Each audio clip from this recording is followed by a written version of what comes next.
Guns. Guns never change. Wait, that's not right. Fallout 4 has done away with the repair mechanic but added weapon modifications. All guns can now be upgraded and changed based on your level of the gun nut and science perks. In addition, there are also legendary and unique weapons that carry bonus effects and can usually be modified just like one of their normal counterparts. Fallout 4 has also changed the skills and perk systems, and this is great news for gun lovers. No longer do you have to pick between small, big, and energy specialities. Your weapon proficiency is based on your special attributes and augmented through perks that increase the damage of your favorite gun type. The Gunslinger favors non-automatic pistols. The Rifleman enhances non-automatic rifles. Commando boosts any automatic weapon, and the Heavy Gunner gets a bonus on heavy weapons. Enough talking about perks, let's check out those sweet guns. There are only a few dedicated pistols that fire ballistic ammunition, the 10mm and the 44 caliber. The 10mm is your first gun, easily modifiable to an automatic weapon, and you can add a suppressor at gun nut level 2. Ammo is widely available, and the gun is still viable late game with the right mods and perks. The Deliverer is a 10mm silenced pistol that is given after completing the first of the Railroad quests. This is a 44 Magnum, the most powerful handgun in the Fallout world, and will blow your head clean off. 44 caliber ammo is very scarce early in the game, so use your VATS people. Though most mods are available without any gun nut levels, requirements immediately jump to level 3 for high-end modifications. The rusty old pipe gun comes in 3 varieties: standard, bolt action, and revolver. The standard pipe gun is the only weapon made for the abundant 38 caliber ammo. You should immediately mod it to automatic, pistol, or rifle depending on your perks, and increase the clip size and add a scope. Even though it's ugly, this is a great gun, and the only way to shoot 38 ammo until you hit level 25 and mod one of the other guns. The bolt-action pipe gun uses powerful 308 rounds, which is rare in the beginning, so you want to save it for use in your hunting/sniper rifle for a much better effect. Keep a good modded version, but don't waste much time or resources on this gun. The Pipe Revolver uses 45 caliber ammo, which is stronger than the 38 and more abundant than the 308. It can be modified into a rifle, but isn't as good as the 45 caliber combat rifle. The Pipe Revolver is the only choice of pistol with this ammo type for you gunslingers out there. There are 2 types of shotgun available in the game, the double barrel and the combat shotgun, which uses the same shotgun shell ammo. The double barrel shotgun pops up early and is super fun at close range. The modding requirements are very low, but nothing's going to speed up that reload time. Enter the combat shotgun. It can be modded to automatic at gun nut level 1 if you're a commando and stays viable late game with mods. And you can even attach a suppressor at level 3. Ballistics rifles come in 4 flavors: hunting, combat, submachine gun, and assault. The hunting rifle is made for 308 ammo, and when you add a scope, it becomes the sniper rifle. You can mod it to the powerful 50 cal ammo at gun nut level 3. It's the only weapon to use this type of ammo. If you're a rifleman, this is the best of the ballistic sniper options.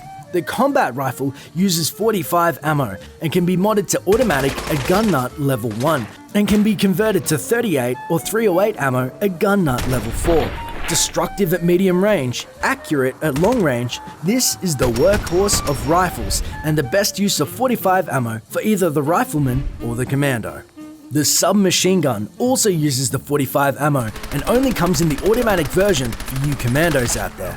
The few mods it does have are very low on requirements, making it good early game, but once you start getting to higher levels, save your 45 ammo for the combat rifle. Unless you just really like the Silver Shroud gangster look of a Tommy gun. The assault rifle uses the 556 ammo, which can be found early in game in machine gun turrets, but this is more of a mid to late game rifle. The damage is less than the combat rifle, but with larger magazines and a better firing rate.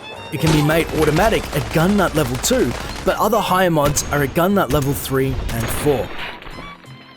The most common energy weapons in the Commonwealth use the fusion cell ammo type, the laser musket, and the Institute and laser pistols. The laser musket will be the first energy weapon for most players, using the fusion cell and allowing the player to crank multiple cells in a single shot, 2 to start, and then modded all the way up to 6 cranks by science level 3. You can begin adding scopes at gun nut level 1, and this becomes a deadly early game sniper rifle, despite its slow reload time. The Institute pistol is very similar to the laser pistol. Both use fusion cell ammo, and both can be modded into rifles, and both can be turned automatic with a new barrel. The only difference is the Institute pistol has less stock options, does less damage, and has a higher standard fire rate. Oh, and the beam is blue. The mods are not transferable, and the laser pistol is clearly a better version of the Institute pistol, so don't waste your resources modding it. And gunslingers, there are only fusion cell pistols available until level 41. There are several other energy weapons: the plasma gun, alien blaster, gauze rifle, gamma gun, syringer, and the railway rifle. Each one takes its own unique ammunition type. The plasma gun uses plasma cartridges and does both ballistic and energy damage. It comes with a lot of mods, including different barrels for sniper, automatic, or flamethrower conversion. Although no suppressor options are available for this gun, it is the only weapon that can be modified for use with any of the 4 gun perks classes, meaning it can be a pistol, a rifle, an automatic gun, or a heavy weapon. The Alien Blaster pistol uses the aptly named Alien Blaster rounds, which are powerful but extremely rare. Be sure to check any UFO crash site you discover. Very few mods are available, but at Science level 4, you can convert to fusion cells whilst maintaining its high level of energy damage. This is only available as a non-automatic pistol, and the best use of fusion cells if you're a gunslinger over level 41. The gauze rifle uses 2mm electromagnetic cartridges that must be charged to increase damage. The ammo is expensive, but not uncommon to find. It can be equipped with a night vision scope and suppressor with gun nut level 4 and science level 2 to make a very effective sniper rifle, and this is only available as a non-automatic rifle.